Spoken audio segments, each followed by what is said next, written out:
anything, the reason that the pet makes you happy is because you take care of it.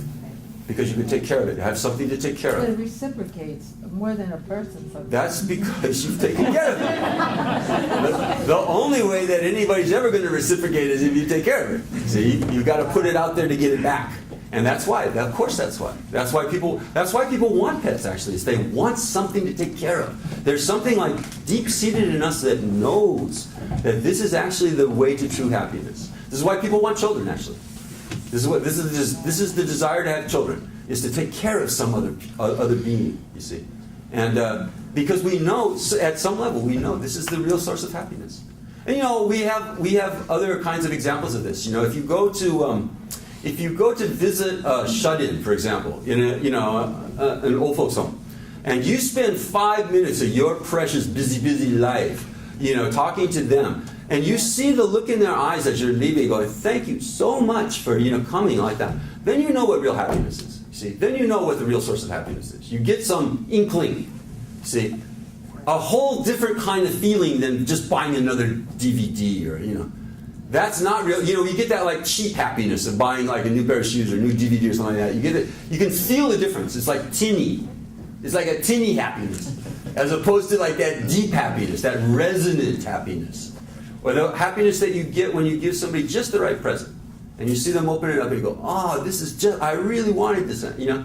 That's the real happiness, and that's the source of real happiness. It's a chicken and egg proposition in this way, right? The way for you to be happy is to help other people, which allows you to do what? Help other people more. Because you're happy and you're not worried about yourself all the time, so that you can help other people, which then results in what? More happiness for you. It's a tautology or a closed system. It's a closed system, a feedback loop, okay, of happiness. This is the way to do it. This is the snowball effect of happiness. You start helping others, which makes you happy, which allows you to be happier so that you can help others more because you're not thinking about yourself all the time, you see. You were talking about, before the teaching, we were talking about depression, which is also a major problem in our culture, right? We got everything and everyone's depressed. You say, on Prozac, because everyone's depressed. Depression itself is a caricature of the cause of depression. Depression comes from being selfish. I'm speaking from experience. I was hospitalized for depression.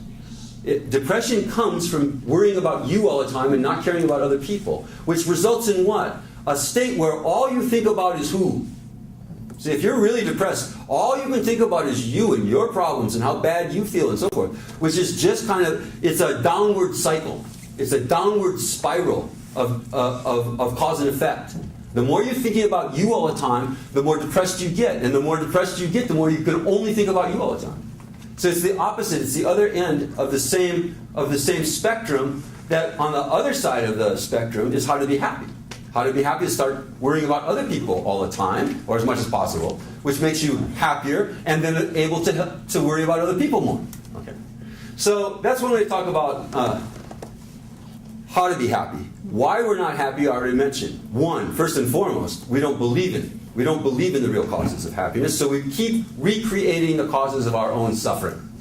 This is a truism in Buddhism, actually, that nobody else is making us suffer. See, nobody else is causing us to suffer. We do this all the time, don't we? You made me so unhappy.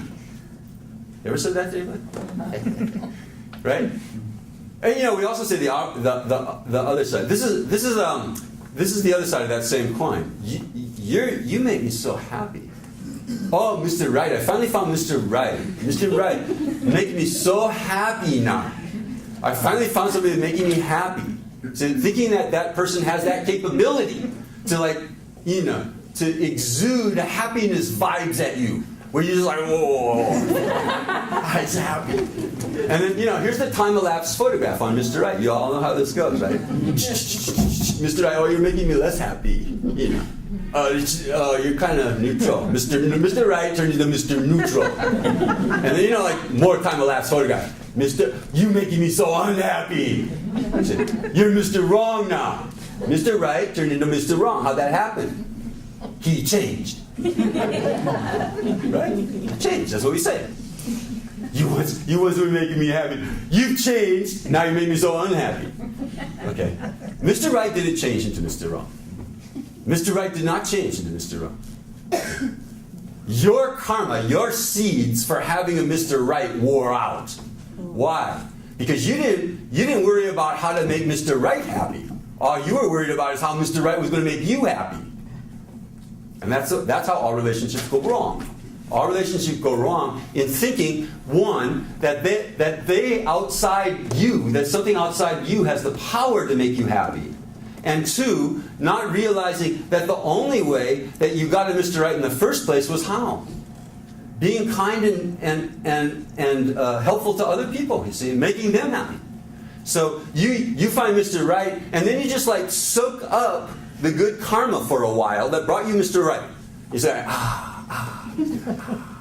and then the karma wears out. And Mr. Right turns into Mr. Neutral. And if the karma is not reinvested, by how? By worrying about how to make Mr. Neutral now, or Mr. Right before, happy, if you don't reinvest that karma, then it's just like down here.